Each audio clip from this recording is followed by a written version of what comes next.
Fala galera, bem-vindo ao segundo vídeo sobre mitologia. Aqui vamos fazer uma explanação um pouco mais profunda do sentido da palavra mitos. Mitos vem do grego narrativa e significa uma história contada a partir de vivências experimentadas no cotidiano daquele povo.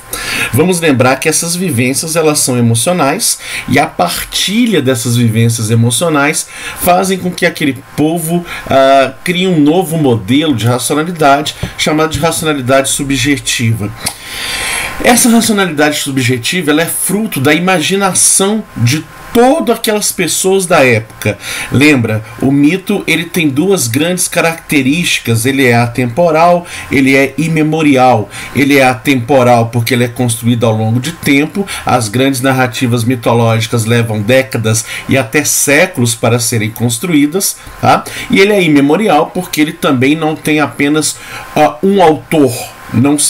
Ele não se encerra em apenas uma memória, né, de uma pessoa. Não, mas é um conjunto muito grande de pessoas que estão partilhando as suas experiências sobre aquela realidade, e essa partilha de experiência é uma partilha de experiência emocional, baseada naquilo que eles sentem, né, em relação a tudo que eles estão vivendo, os seus medos, as suas alegrias, o pavor, o pânico, os amores, o ódio, os ganhos, né, a euforia, a apatia, tudo isso está presente ali na narrativa mitológica.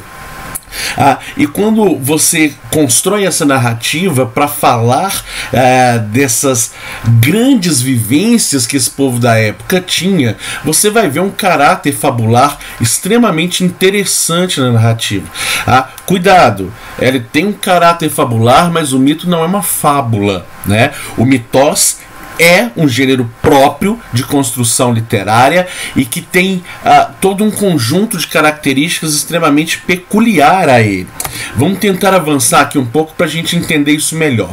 O mito ele foi uma forma de expressão muito presente nas culturas antigas, das civilizações em geral, não somente da grega, que a gente está focando nela, né, e tentando estudar um pouco mais, mas de todas as civilizações que tiveram essa presença marcante da partilha do conjunto de emoções que é própria da humanidade.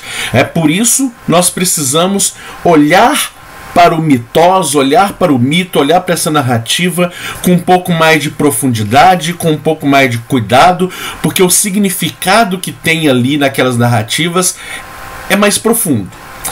É o que a gente chama de significado simbólico. Tem ali um símbolo por trás daquela imagem, tem ali um símbolo por trás daquela cena. O mito ele não pode ser entendido de maneira literal. A gente vai atrás aí de grandes mitólogos como Junito Brandão, Joseph Campbell, os grandes historiadores como Jean-Pierre Vernant. E eles vão trazer para a gente dados sobre essa mitologia antiga que fica cada vez mais claro esse caráter simbólico, né? Reforçado por um dos grandes psiquiatras mundiais, que é Carl Gustav Jung. Jung, nos seus estudos, ele começa a perceber, né, que essas narrativas elas são muito mais profundas do que a gente imagina e que elas escondem ali um elemento fundamental para a vida humana que nós temos que mergulhar nele para entender.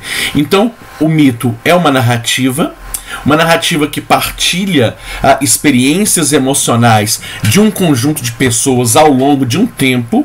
Ele não pode ser considerado uma mentira porque o mito é real, né? Lembra aí do significado de real, né? Real está muito ligado à construção dos conceitos, realidade está ligada àquilo que é matéria, àquilo que é concreto.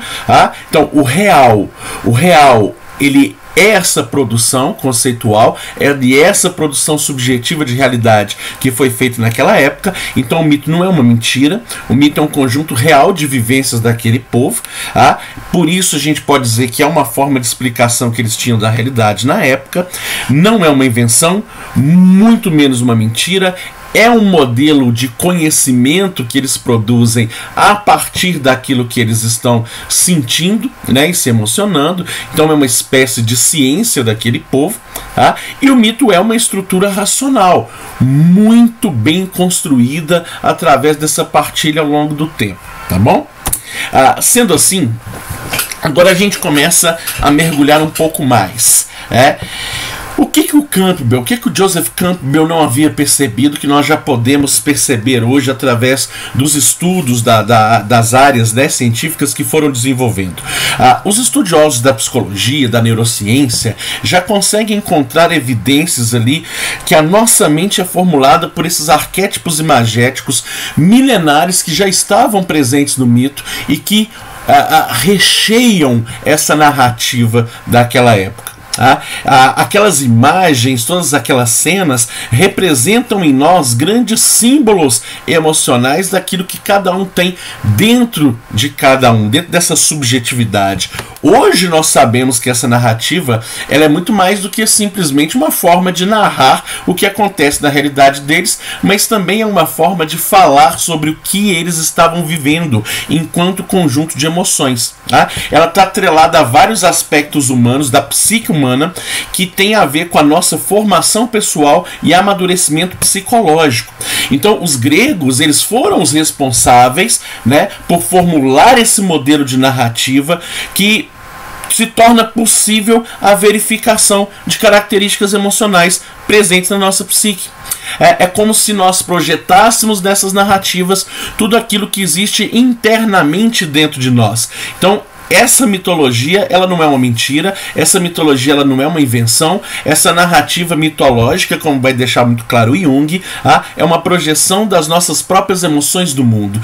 Então os mitos, eles são marcadamente antropomórficos, porque eles colocam formas e emoções humanas nessas narrativas, né, nas figuras divinas, pois somos nós que estamos nos projetando nessa narrativa, somos nós que estamos construindo essa narrativa. Então tem um significado muito amplo, um significado muito rico. Esses deuses são concebidos como forças estruturais da vida de toda a humanidade. Todos nós temos essas forças, todos nós temos essas estruturas. Então cada deus ali ficaria responsável por uma função na natureza e por consequentemente um desafio na sustentação da própria vida humana, na elaboração daquela emoção que está sendo partilhada, colocada para fora, dialogada e que precisa ser percebida com um pouco mais de profundidade por nós. Vamos entender aqui que essa consciência mítica, ela leva ao entendimento de várias funções do mito.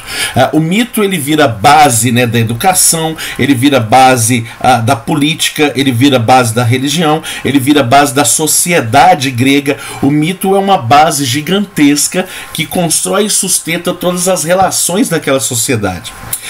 E o mito, ele se torna tão importante, que com a alternativa de pensamento que vai surgir com a filosofia, ele não deixa de aparecer. Tanto é que um dos maiores filósofos que a gente tem na história do pensamento, né, o nosso querido Platão chega a citar várias vezes mitos que são pertencentes à sociedade grega da época, nos seus escritos, para falar de filosofia, para falar do desenvolvimento dialético da racionalidade objetiva. Então não é com o surgimento de um outro modelo de pensamento, que seria o modelo filosófico, que os mitos vão desaparecer. Não, e muito menos a narrativa mitológica, também não, e muito menos o pensamento mitológico, né? Os dois modelos de pensamento começam a conviver conjuntamente, paralelamente um ao outro. Então, como nós já vimos, o mito, ele tem uma função espiritual importante, né, que está muito ligada, atrelada à nossa função psicológica, que é extremamente importante na vida humana. Freud e Jung foram aí os dois psiquiatras que pesquisaram e elaboraram melhor essa teoria, mais especificamente Carl Gustav Jung, onde ele vai mergulhar nessa representação simbólica dos arquétipos, dos princípios emocionais que existem na nossa psique e que estão ali simbolizados pelas imagens mitológicas que existem em nós, norteiam as nossas ações, norteiam as nossas escolhas e determinam aquilo que nós somos enquanto vida, né?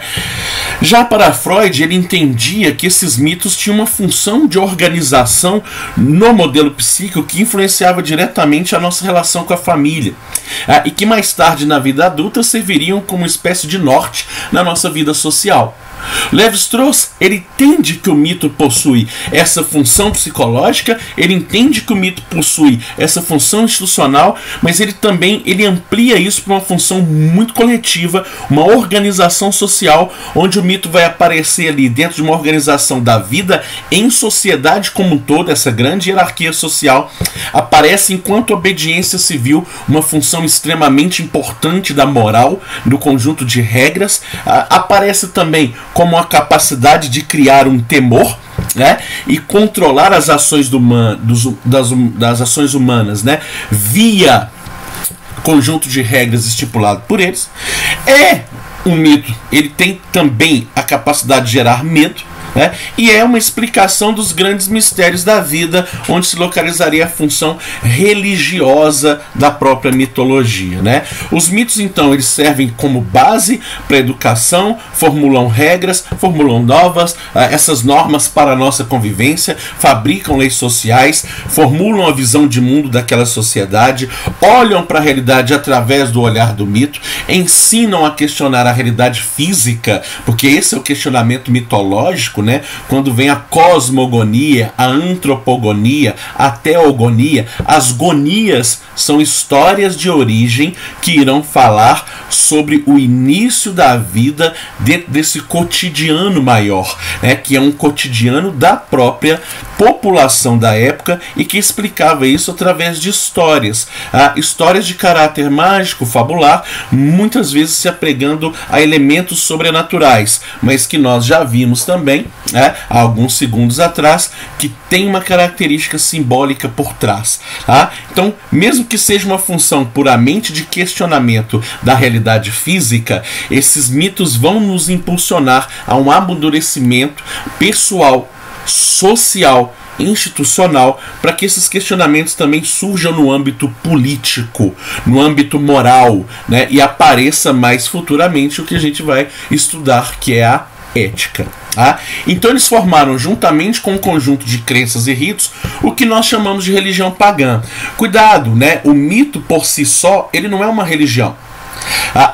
As grandes narrativas mitológicas não formam religião apenas por elas existirem, né? Os grandes livros sagrados, como a Bíblia, a Torá, o Veda, o Alcorão, são grandes narrativas mitológicas e não formulam a religião simplesmente por existirem, mas existe por trás, então, daquele livro, uma interpretação, uma literalização, a formação de um conjunto de regras, a formação de um conjunto de normas,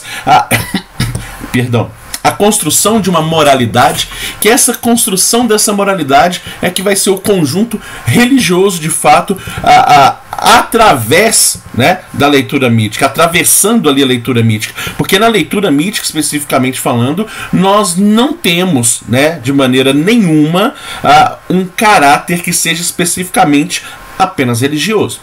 Então, por ser uma formulação da mente humana, ela é considerada racional. É uma estrutura de uma narrativa contada por diversas pessoas e, por isso, por ser uma estrutura nossa, ela é racional. Mas eu tenho que tomar cuidado, porque o mito ele não possui logicidade empírica.